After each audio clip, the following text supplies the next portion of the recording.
Hey, welcome back everybody to Talk Help Guy. Today I'm going to show you how you can activate or install your SSL certificate or set it up in your GoDaddy account. So what you want to do here is click on your profile here and then select My Products.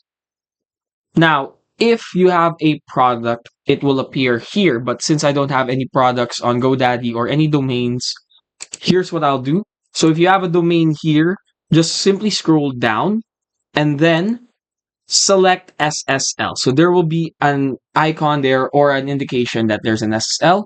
And then if you have successfully installed your SSL, just click on setup and then enter the domain of your choosing. So just click on or enter the domain that you want to add or to set up your SSL to.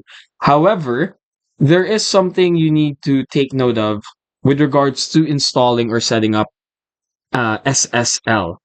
Now, there is a procedure of course, on how you can get an SSL. So there is a lot of procedures in it. So for example, here, install my SSL certificate.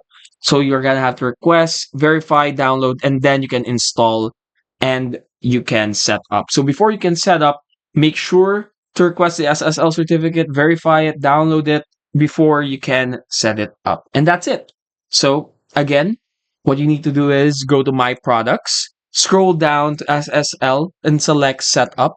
Just select the domain that you want, and then afterwards, just click and agree on everything else that follows. And that's it. Hopefully, we were able to help you out on this, on setting up your SSL in GoDaddy. If we did, please do hit the like and, of course, the subscribe button. We will be posting more videos, more tech help videos, only here on Tech Help Guy.